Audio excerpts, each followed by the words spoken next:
तो जी हाँ, बिल्कुल वायरल पेपर लेकर आए हैं। बिल्कुल बिल्कुल यही पेपर आपके बोर्ड एग्जाम में 22 तारीख को आने वाला है, यानी कल। आज इस पेपर को आप पढ़ रहे हैं, कल ही आएगा। पूरा ध्यान से देखिए, एक एक चीज आपको सिखा देंगे। जो याद था वो और अच्छे से याद हो जाएगा, जो नहीं याद है वो याद हो जाएगा। पूरा ध्यान से देखिए, गारंटी के साथ कहते हैं कि आपको एक एक चीज इसमें जो है समझ में आएगी और याद भी होगा। जी हाँ प्यारे बच्चों, बात कर रहे हैं हम UP board exam 2024 class 12th Hindi. Real question paper के बजाय ये लिख दो वायरल क्वेश्चन पेपर। जी हाँ, ये क्वेश्चन पेपर वायरल है। देखिए, पहला प्रश्न इस क्वेश्चन पेपर के हिसाब से जो बना है वो है रानी केतकी की कहानी के लेखक। अब बताइए ना, आप भी तो अपनी क्षमता यहां पहचानिए। यस, इंशाअल्लाह खां। इंशाअल्लाह खां जो है रानी केतकी की कहानी के लेखक है। आवारा मसीहा, एकदम वायरल प्रश्न है यार। जैसे ही आवारा मसीहा, विष्णु प्रभाकर। रानी केतकी की कहानी इंशाअल्लाह खां। हिंदी एकाडमी का जनक डॉक्टर राम कुमार वर्मा। रटते भी जाओ यार, हो सकता है यही फंस जाए, क्या पता। रानी केतकी की कहानी इंशाअल्लाह खां, आवारा मसीहा विष्णु प्रभाकर, हिंदी एकांकिक जनक डॉक्टर राम कुमार वर्मा। अगला, स्कंदगुप्त नाटक के लेखक। स्कंदगुप्त नाटक के लेखक जयशंकर प्रसाद। आनंद कादम्बिनी पत्रिका के संपादक बद्री नारायण चौधरी प्रेमघन। बद्री नारायण चौधरी प्रेमघन, अब सभी को मालूम है। बालकृष्ण भट्ट की जो रचना है वो हिंदी प्रदीप है, अब सभी को मालूम। मुंशी प्रेमचंद जो पत्रिका संपादित करते थे उसका हंस नाम है। महावीर प्रसाद द्विवेदी का शायद जो है सरस्वती नाम है। तो यहाँ आनंद कादम्बिनी पत्रिका के संपादककर्ता का नाम क्या होगा? बद्री नारायण चौधरी प्रेमघन। ठीक, फिर से एक बार रिवाइज करा देते हैं। रानी केतकी की कहानी इंशाअल्लाह खां, आवारा मसीहा विष्णु प्रभाकर, हिंदी एकांकी का जनक डॉक्टर राम कुमार वर्मा। स्कंदगुप्त नाटक के लेखक का नाम जयशंकर प्रसाद और आनंद कादम्बिनी पत्रिका के संपादक का नाम बद्री नारायण चौधरी प्रेमघन। अच्छा बच्चों, आगे बात करते हैं। विनय पत्रिका किस भाषा पर आधारित कृति है? यानी जो विनय पत्रिका लिखी गई है वो कौन से भाषा पर आधारित कृति है? तो बच्चों जो है विनय पत्रिका जो है आपका ब्रज भाषा पर आधारित कृति है। कौन सी भाषा पर? ब्रज भाषा पर आधारित कृति है। अगला है, निम्नलिखित में से छायावादी कवि हैं। मतलब नीचे जो लिखा गया इसमें छायावादी कवि कौन है? तो छायावादी कवि की बात करें तो यहाँ पर आपके कौन है? जयशंकर प्रसाद। कौन है? जयशंकर प्रसाद। अगला, सुमित्रानंदन पंत को उनकी किस रचना पर ज्ञानपीठ पुरस्कार मिला? याद करिए, याद करिए। जी हाँ, चितंबरा। चितंबरा पर जो है सुमित्रानंदन पंत ने ज्ञानपीठ पुरस्कार प्राप्त किया है। कामायनी में सर्गों की संख्या की अगर बात करें बच्चों, तो कामायनी में सर्गों की संख्या कुल कितनी थी? 15। कितनी थी? 15। और लास्ट में आपका है छायावादी के प्रवर्तक माने जाते हैं जयशंकर प्रसाद।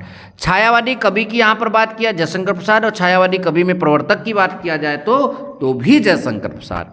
तो आई होप कि बच्चों ये बात आपको समझ में आई।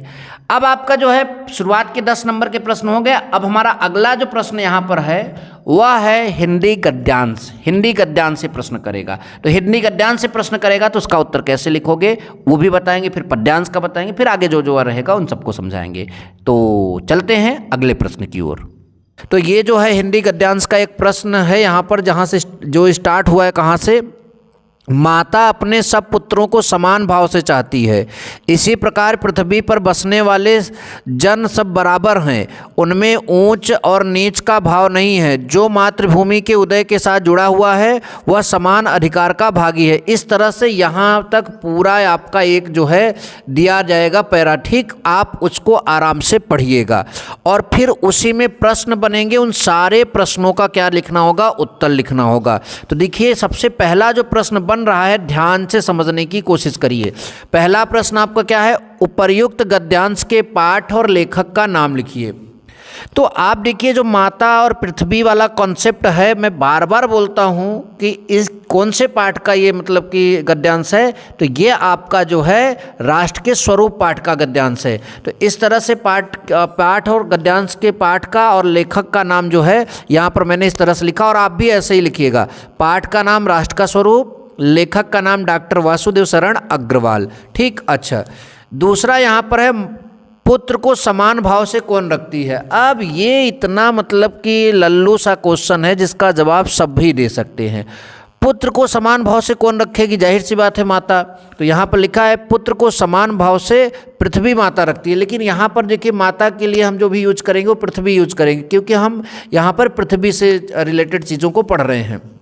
अच्छा, समान अधिकार का भागी कौन है, तो मैंने यही ये गद्यांश में भी आप सभी को पढ़कर सुनाया और इसी को अपने मतलब भाषा में लिखना है।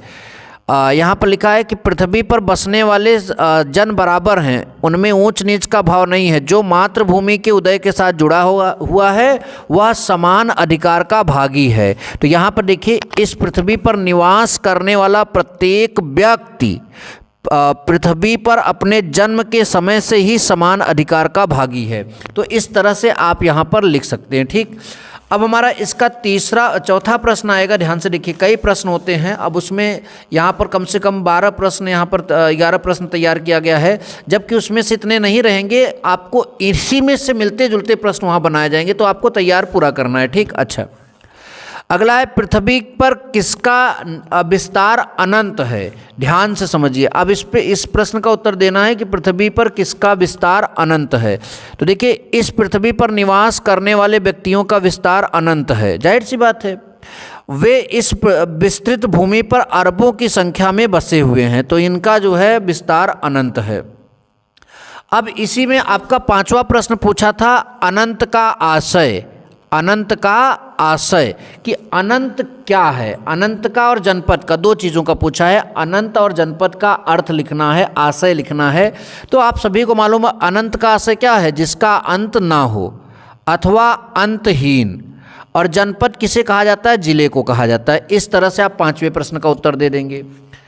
6ठा प्रश्न यहाँ पर है, माता अपने सब पुत्रों को किस भाव से जो है चाहती है। तो वही चीज़ जो आपने दूसरे में लिखा वही तो आपका यहाँ पर आएगा।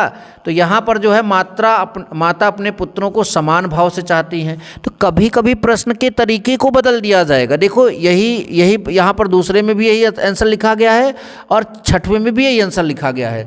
तो प्रश्न का अगर तरीका बदल देगा तो आपको तब भी आंसर वैसे ही लिखना है। ठीक, अगला 7वां प्रश्न आपका है, सौहार्द और प्रांगण शब्द का अर्थ स्पष्ट कीजिए। वो जो आपने गद्यांश का पूरा बड़ा सा पैरा है उसमें शब्द आया होगा सौहार्द और प्रांगण, इसका जो है आपको अर्थ स्पष्ट करना है। तो देखिए, यहाँ पर जो है ध्यान से समझने की कोशिश करिए। सॉरी, हमने एक प्रश्न आगे पढ़ लिया, उससे पहले वाला प्रश्न हम पढ़ते हैं। राष्ट्र के प्रत्येक अंग की सुध हमें क्यों लेनी चाहिए। जो राष्ट्र है उसके हर एक अंग की सुध हमें क्यों लेनी चाहिए। तो ध्यान से समझिए, यहाँ जो लिखा है, राष्ट्र के प्रत्येक व्यक्ति की सुध, मतलब अंग माने व्यक्ति की सुध, अर्थात प्रत्येक संप्रदाय, जाति, वर्ग या किसी भी भूभाग के व्यक्ति का ध्यान हमें इसलिए रखना चाहिए क्योंकि किसी को भी पिछड़ी अवस्था में छोड़कर कोई राष्ट्र उन्नति नहीं कर सकता है। ध्यान दीजिए, अपने घर की ही बात करिए, फिर उसी से राष्ट्र से रिलेट कर लीजिए। अगर आप अपने घर में किसी को जो है पीछे रखकर आगे बढ़ने की कोशिश करेंगे तो आपका परिवार उन्नत नहीं कर पाएगा। सेम वही बात जो है देश से और राष्ट्र के लिए भी लागू होती है कि अगर आप ऊंच नीच का भाव लेकर चलेंगे कि इनका विकास करना, उनका विकास नहीं करना है, तो ये मान के चलिए कि ये जो है आपका देश उन्नति नहीं कर सकता। इसी को यहाँ पर बनाकर लिखना है कि राष्ट्र के प्रत्येक व्यक्ति की सुध, अर्थात प्रत्येक संप्रदाय, जाति, वर्ग या किसी भी भूभाग के व्यक्ति का ध्यान हमें इसलिए रखना चाहिए क्योंकि किसी को भी पिछड़ी अवस्था में छोड़कर कोई राष्ट्र उन्नति नहीं कर सकता है। अगला था प्रश्न अभी हमने बताया, सौहार्द और जो है प्रांगण का अर्थ। तो देखिए, हमारे पास जो है सौहार्द और प्रांगण का जो अर्थ है यहाँ पर मैंने स्पष्ट किया है। सौहार्द का अर्थ जो है मनुष्य की सद्भावना से है, जिसमें परस्पर सहयोग, प्रेम, सहानुभूति और बंधुता के भाव निहित हों। फिर समझिए, सौहार्द का अर्थ जो है मनुष्य की उस सद्भावना से है जिसमें परस्पर सहयोग, प्रेम, सहानुभूति, बंधुता के भाव निहित हों। और प्रांगण शब्द का अर्थ होता है धरती का आंगन, अर्थात उसका विशाल और विस्तृत भूभाग है। धरती का आंगन, प्रांगण मतलब धरती का आंगन, अर्थात उसका पूरा भूमि का जो भाग है वो आपका जो है प्रांगण कहलाता है। तो इस तरह से आपने 8 प्रश्नों के उत्तर दिए। 9वें प्रश्न में रेखांकित अंशों की व्याख्या के लिए यहाँ पर बोला जा रहा है। देखिए, ध्यान से देखिए, रेखांकित अंशों की व्याख्या की बात कर रहा है 9वें प्रश्न में। तो हम जो है 9वें प्रश्न का उत्तर देंगे, उसके लिए हम यहाँ पर ये आपको पैरा भी दिखाने जा रहे हैं। ध्यान से देखिए। तो देखिए, यहाँ पर जो हमने ये पैरा बनाया है, इसमें आपका 2 जगह रेखांकित अंश है, एक ये ऊपर और एक ये नीचे थोड़ा सा। तो पहले मैं ऊपर वाले रेखांकित अंश की व्याख्या करना चाहूँगा। इसमें क्या लिखा है? पृथ्वी पर निवास करने वाले जनों का विस्तार अनंत है। पृथ्वी पर निवास करने वाले जनों का विस्तार अनंत है। नगर और जनपद, पुर और गांव, जंगल और पर्वत नाना प्रकार के जनों से भरे हुए हैं। अब इसी को अपने शब्दों में हमें क्या करना है? व्याख्या करना है। ध्यान से देखिए। तो पृथ्वी का जो विस्तार है अनंत है, तो पृथ्वी को हम मातृभूमि बोल देंगे। तो देखिए, इसी तरह से व्याख्या की जाती है। तो मातृभूमि का विस्तार अनंत है। यहाँ दूर दूर तक मैदान, जंगल, पर्वत, नदी, समुद्र आदि का विस्तार देखने को मिलता है। आराम से देखिए, ऐसे लिखना है। इस विस्तृत पृथ्वी पर अथवा नदियों और समुद्रों के तटों पर, पर्वतों या बर्फीलों स्थानों पर सब जगह मानव के निवास स्थान हैं। अनेक गांव, कस्बे, नगर, ठीक ध्यान दीजिए, अनेक गांव, कस्बे, नगर और जिले मानव जन की आबादी से भरे पड़े हैं। इसी तरह से आपको लिखना है। फिर से देखिए, मातृभूमि का विस्तार अनंत है। यहाँ दूर दूर तक मैदान, जंगल, पर्वत, नदी, समुद्र इत्यादि का विस्तार देखने को मिलता है। इस विस्तृत पृथ्वी अथवा नदियों और समुद्रों के तटों पर, पर्वतों या बर्फीले स्थानों पर सब जगह मानव के निवास स्थान हैं। अनेक गांव, कस्बे, नगर और जिले मानव जन की आबादी से भरे पड़े हैं। ठीक इस प्रकार इस अंतहीन पृथ्वी के समान इस पर निवास करने वाले लोगों का विस्तार भी अनंत है। लोगों का विस्तार भी क्या है? अनंत है। थोड़ा आगे बढ़ेंगे, उससे पहले हम जो है यहाँ पर ध्यान से समझने की कोशिश करते हैं। आगे लिखा है, समन्वय के मार्ग से भरपूर प्रगति और उन्नति करने का सबको एक जैसा अधिकार है।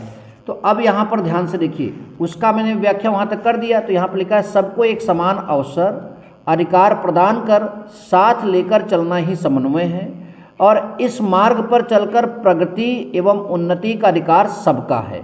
तो ये आप यहाँ पर इस तरह से दूसरे वाले रेखांकित अंश की व्याख्या कर सकते हैं। आप एक चीज़ वहाँ ये भी कर सकते हैं कि आप वहाँ डालिए प्रथम रेखांकित अंश की व्याख्या और द्वितीय रेखांकित अंश की व्याख्या। ठीक, अच्छा, इसके बाद हमारा अगला प्रश्न है, राष्ट्र किसे पीछे छोड़कर आगे नहीं बढ़ सकता। इसका भी हमने उत्तर आप सभी को दे दिया है।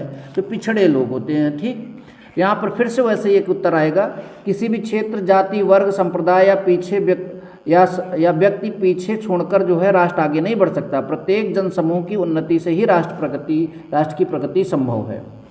और लास्ट में एक प्रश्न आ रहा है जिसका उत्तर हमने लगभग हम दे दिए हैं। समन्वय के मार्ग पर क्या प्राप्त हो सकता है? तो समन्वय का मार्ग अनुसरण करके ही मानव समाज के सभी वर्गों की उन्नति एवं प्रगति का लक्ष्य पाया जा सकता है। तो सबसे पहले हमें क्या करना है, जितना लिखा है पहले एक बार पढ़ लेते हैं। पढ़ने से हमारे दिमाग में बन जाएगा वो कॉन्सेप्ट, तो हम उसका उत्तर देते रहेंगे। ठीक, लिखा है, मेरे प्यारे नौ जलद से कंज से नेत्र वाले, जाके आए ना मधुबन से और ना भेजा संदेशा। मैं रो रो के प्रिय बिहर से बावली हो रही हूँ, जाके मेरी सब दुख कथा श्याम को तू सुना दे। ज्यों ही मेरा भवन तज तू अलप आगे बढ़ेगी, शोभावली सुखद कितनी मंज कुंजे मिलेंगी। प्यारी छाया मृदुल स्वर से मोह लेंगी तुझे वे, तो मेरा भी दुख लख वहाँ जाना विश्राम लेना। तो इस तरह से ये आपका जो है एक पद्यांश है। राधा कृष्ण से जो है पवन दूतिका के माध्यम से जो है अपने विरह व्यथा को जो है इसमें बता रही हैं। अब इस पे आधारित हम 8 प्रश्न लेकर आए हैं। इन 8 प्रश्नों में से कोई 5 प्रश्न आपके बोर्ड एग्जाम में पूछे जाएंगे। सबसे पहला प्रश्न आप सभी को मालूम है, हर पद्यांश की तरह इसमें भी वही होगा, उपर्युक्त पद्यांश के शीर्षक और कवि का नाम लिखिए। तो देखिए, आप सभी लोग जब पद्यांश लिखेंगे तो मैं बार बार बोलता हूं कि शुरुआत के 2-3 शब्द, जैसे मेरे प्यारे नौ जलद से, यहाँ पर आप लिख लीजिए, फिर डॉट डॉट डॉट, लास्ट के 2-3 शब्द जो है विश्राम लेना, ताकि पता चल जाए कि हम किस शीर्षक का, किस पद्यांश का उत्तर लिख रहे हैं। तो पहला उत्तर हो जाएगा, शीर्षक का नाम है पवन दूतिका और कवि का नाम अयोध्या सिंह उपाध्याय हरि औध। ठीक, आप ध्यान दीजिए, यहाँ हमें रेखांकी कंस की व्याख्या करना है। दूसरा प्रश्न हमारा यही है कि रेखांकी कंसों की व्याख्या करिए। तो 2 अंश हैं इसमें, एक यहाँ से यहाँ तक और एक यहाँ से यहाँ तक। तो यहाँ से यहाँ तक का व्याख्या हमें सबसे पहले करना है कि मेरे प्यारे नौ जलद से, मेरे प्यारे नौ जलद से कंज से नेत्र वाले। तो यानी नौ माने नया और जलद माने क्या होता है भैया? बादल। जलद माने जल लिया हुआ, क्या होगा? बादल। तो जो नया बादल बन रहा है उसकी तरह, और कंज से नेत्र वाले, कंज से नेत्र का मतलब आप समझ रहे हैं, कमल के समान जो नेत्र वाले हैं, कौन है? श्री कृष्ण है। जाके ना मतलब जाके आए ना मधुबन से और ना भेजा संदेशा, मतलब जो मथुरा चले गए हैं वो वापस वहाँ से आए नहीं और संदेशा भी नहीं भेजा। इसी पूरी चीज़ को हम कैसे यहाँ पर निचोड़ कर लिखेंगे? हम हेडिंग डालेंगे, प्रथम रेखांकी कंस की व्याख्या। राधिका पवन दूतिका से अपनी विरह व्यथा का वर्णन करते हुए कहती है, मैंने शुरू में बोला कि इस तरह के वर्डों को आप शामिल करिए। कहती है कि नए मेघों जैसी शोभा से युक्त, नए मेघ माने बादल, नए मेघों जैसे शोभा से युक्त, और कमल, यहाँ कमाल लिखा है, कमल नहीं होगा, कमाल नहीं होगा, कमल, कमल के समान नेत्र वाले मेरे प्रिय श्री कृष्ण मथुरा चले गए हैं। तो कृष्ण का वर्णन कैसे कर रहे हैं? मतलब मेघों जैसी शोभा से युक्त और कमल के समान नेत्र वाले मेरे प्रिय श्री कृष्ण जो हैं वो मथुरा चले गए हैं और अभी तक वापस नहीं आए हैं, और ना ही उन्होंने वहाँ से मेरे लिए कोई संदेशा भेजा है। मतलब वहाँ चले गए और उन्होंने मेरे लिए यहाँ पर कोई संदेशा भी नहीं भेजा है। ये प्रथम रेखांकी कंस की व्याख्या हो जाएगी। कौन से रेखांकी कंस की? प्रथम रेखांकी कंस की। अब द्वितीय रेखांकी कंस की व्याख्या पढ़ें तो यहाँ पर जो है आपका पहले रेखांकी कंस देखते हैं कि ज्यों ही मेरा भवन तज तू अलप आगे बढ़ेगी, शोभावली सुखद कितनी मंज कुंजले मिलेंगी, मंज कुंजे मिलेंगी। यानी इसका मतलब है जैसे ही मेरा भवन तज तू, मतलब मेरा भवन तज माने त्याग कर, तू आगे बढ़ेगी, तुझे जो है कितनी सुखद मंज कुंजे मिलेंगी। सुखद माने सुख, सुंदर, शोभा वाली मतलब सुंदर, सुखद, और मंज कुंजे मतलब सुख देने वाली कुंजे दिखाई देंगी। तो यहाँ इस तरह से आप बोल सकते हो कि राधा पवन दूतिका से कहती हैं, हे पवन दूतिके, जैसे ही मेरा घर त्याग कर तू आगे बढ़ेगी, तुझे अत्यंत सुंदर और सुख देने वाली अनेक कुंजे दिखाई देंगी। ये द्वितीय रेखांकी कंस की व्याख्या हो जाएगी। नेक्स्ट नंबर आपका है, राधा किसके द्वारा कृष्ण को संदेशा भिजवाती हैं? जो राधा हैं वो किसके द्वारा कृष्ण को संदेशा भिजवाती हैं? तो इसका उत्तर होगा, सीधी सी बात है, पवन दूतिका का चर्चा हो रहा है, तो राधा पवन दूतिका द्वारा कृष्ण को संदेशा भिजवाती हैं। सिंपल है, आगे वाले प्रश्न सरल ही होंगे। अगला है, राधा की मनोदशा का, कृष्ण का सौंदर्य कैसा है उल्लेख कीजिए। तो भैया बादल, जैसे नए बादल छाए हैं उस तरह का है, और कमल से नेत्र वाले, मतलब शुरू में ही बोल दिया गया। तो कृष्ण आकाश में छाए नवीन मेघों के समान रूप वाले हैं तथा उनके नेत्र कमल के समान हैं। उसके बाद आगे हम बात करते हैं, अगला प्रश्न, राधा की मनोदशा का वर्णन करना है। तो राधा श्री कृष्ण के विरह में रो रो कर पागल, यानी वहाँ बावली लिखा है ना, मैं रो रो कर बावली मतलब कि हो रही हूँ प्रेम विरह से, यानी उस कृष्ण के विरह में जो है रो रो कर पागल हो रही। कौन? राधा। अब हम आगे चलते हैं तो हमारा अगला यहाँ पर जो देखने को मिल जाएगा वह है आपका संदेश प्रेषिका। राधा ने नौ जलद कंच से नेत्र वाले शब्द किसके लिए प्रयोग किए? तो नौ जलद से कंच वाले नेत्र वाले जो हैं शब्द कृष्ण के लिए प्रयोग किए। नेक्स्ट हमारा है, मधुबन जाकर किसने कोई संदेशा नहीं भेजा? तो मधुबन जाकर कृष्ण ने कोई संदेशा नहीं भेजा। और इसमें 2 शब्द का अर्थ लिखने के लिए कहा गया है, बावली और अल्प। तो बावली का अर्थ होता है पागल, और अल्प का अर्थ होता है थोड़ा। इस तरह से हमने पद्यांश का भी व्याख्या कर दिया। तो आपके 4 क्वेश्चन हो गए 10, 10, 20, 10, 30 नंबर का। अब हम बात करेंगे 5वां प्रश्न, जिसमें हमें लेखक का जीवन परिचय लिखने को या फिर साहित्यिक परिचय लिखने को मिलता, मतलब कि देखने को मिलता है। तो यहाँ पर जो हमारे पास साहित्यिक परिचय क्वेश्चन पेपर में था वो था हजारी प्रसाद द्विवेदी, APJ अब्दुल कलाम, ठीक, और आपका वासुदेव शरण अग्रवाल। तो मैं आपको यहाँ पर हजारी प्रसाद द्विवेदी का बता दे रहा हूँ। इसके अलावा आप किसी का मतलब कि अगर आपको याद करना है तो उन लेखक का नाम डालकर चैनल के मेरा चैनल का नाम डाल देना, आपके सामने यूट्यूब पर आ जाएगा, उसको देख लेना, ठीक। तो बच्चों हजारी प्रसाद द्विवेदी का साहित्यिक परिचय 2 भाग में लिखा जाएगा। पहले जीवन परिचय लिखा जाएगा, फिर साहित्यिक परिचय लिखा जाएगा। तो यहाँ इतना छोटा सा जीवन परिचय है, फिर यहाँ पर आपका साहित्यिक परिचय है, और फिर इनकी कृतियाँ अर्थात इनकी रचनाओं के बारे में भी हम बात करेंगे।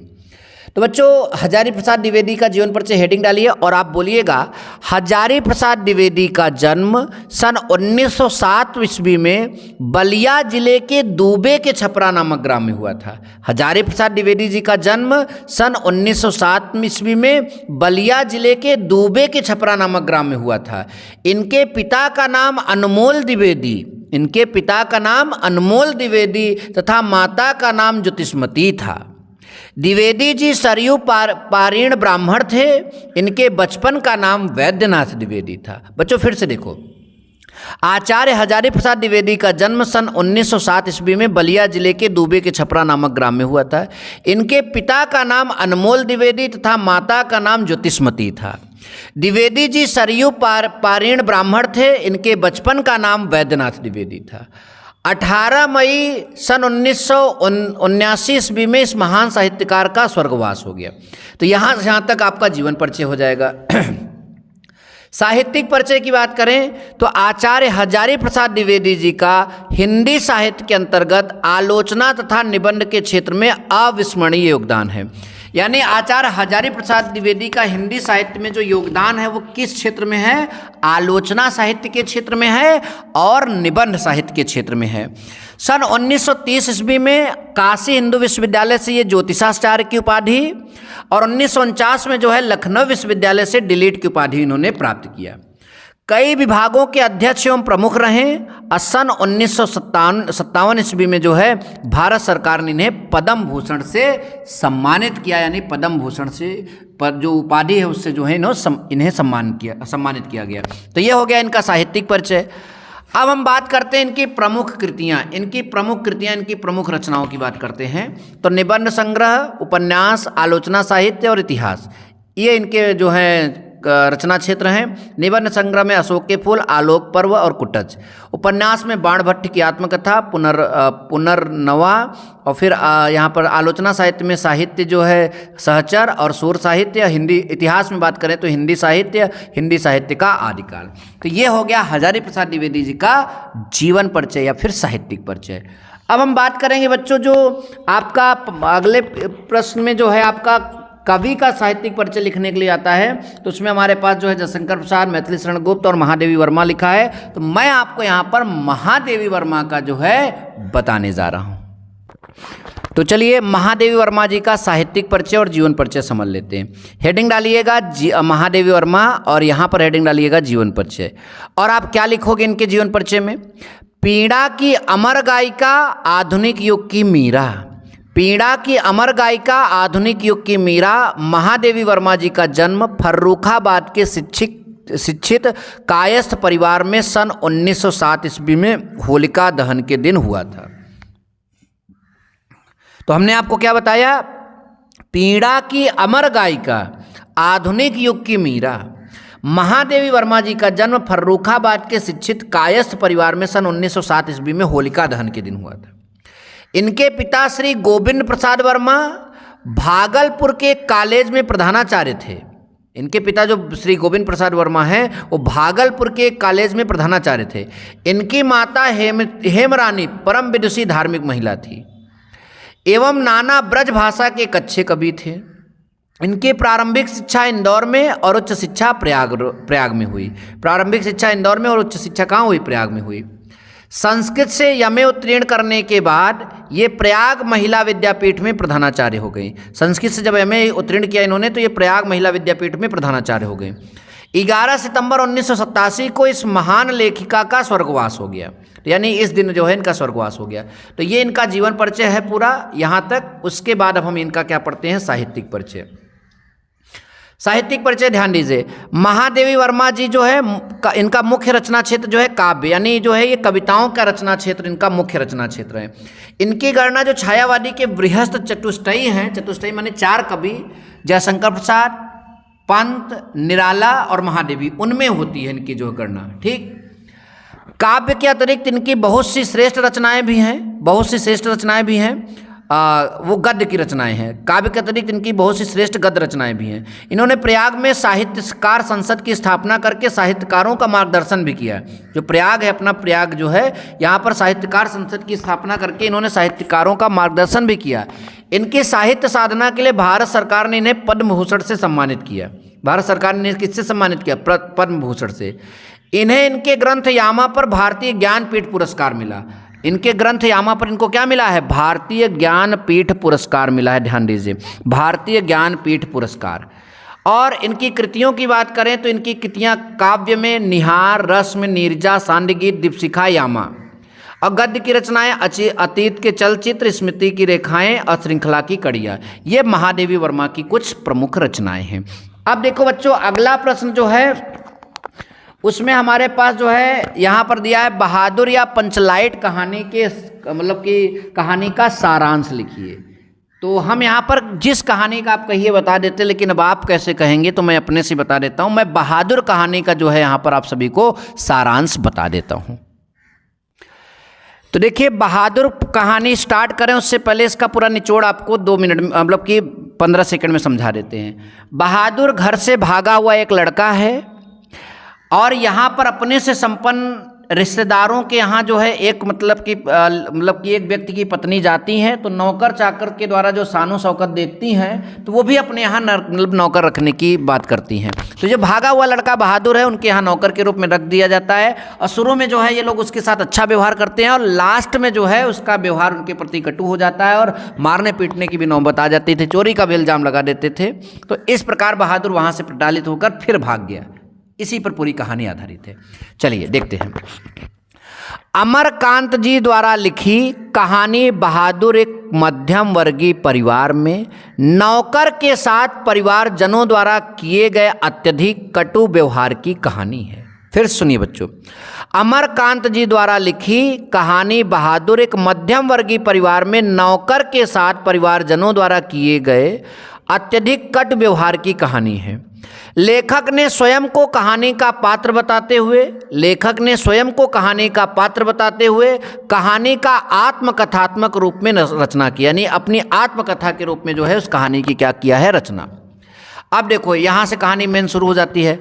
अपने से संपन्न रिश्तेदारों के घर नौकर द्वारा जुटाई गई सुविधा एवं शान को देखकर लेखक की पत्नी निर्मला स्वयं भी एक नौकर रखना चाहती है। बहादुर नेपाल का 12-13 साल का लड़का है जो अपने माँ के दुर्व्यवहार से तंग आकर घर छोड़कर शहर चला आता है और निर्मला के परिवार में नौकर रख लिया जाता है। निर्मला और उसका परिवार बहादुर के प्रति पहले तो अच्छा व्यवहार करते हैं जैसा मैंने बताया अभी, परंतु धीरे धीरे कठोरता बरतने लगते हैं। वह घर का सारा कार्य करता है, इसके बावजूद उसके साथ गाली गलौज से मारपीट तक की नौबत आ जाती है। झूठी चोरी का इल्जाम लगाकर उसे अपमानित किया जाता है और पीटा जाता है। अंततः बहादुर घर छोड़कर चला जाता है। अब परिवार के सभी सदस्य उसे ढूंढते हैं क्योंकि उसके कारण सब आराम के आदी हो चुके हैं और बहादुर की उपयोगिता देखकर अब सभी जो हैं अपना घरेलू कार्य करने से घबराते हैं। बहादुर के घर छोड़ के जाने पर वे सभी पश्चाताप करते हैं और अच्छा व्यवहार उससे करने की जो है सोचते हैं। लेकिन अब क्या पछताए हो, जब चिड़िया चुग गई खेत, यानी जब बहादुर भाग गया तब ये सब करने के क्या फायदा है। तो ये रही आपकी बहादुर की कहानी। बच्चों अगला प्रश्न जो आपका है वो स्वपठित खंड काव्य के आधार पर एक खंड के जो है उत्तर देना पड़ता है। तो बच्चों ये अलग अलग जिलों में अलग अलग खंड काव्य होता है, तो आप इसको अपने मतलब कि क्वेश्चन पेपर से या विद्या से तैयार कर लीजिएगा आपके जिलों में जो चलता है, ठीक। क्योंकि अब यहाँ पर सारे मतलब जिलों का खंड काव्य यहाँ पर लेकर कराना थोड़ा सा मुश्किल होगा, इसलिए खंड काव्य आप लोग देख लीजिएगा, ठीक। अगला प्रश्न बच्चों 7 नंबर का है, जिसमें संस्कृत का संदर्भ सहित संस्कृत जो है गद्यांश दिया जाता है और संदर्भ सहित अनुवाद आपसे पूछता है। हमारे क्वेश्चन पेपर में जो आपका गद्यांश दिया गया था वो ये गद्यांश था, ठीक।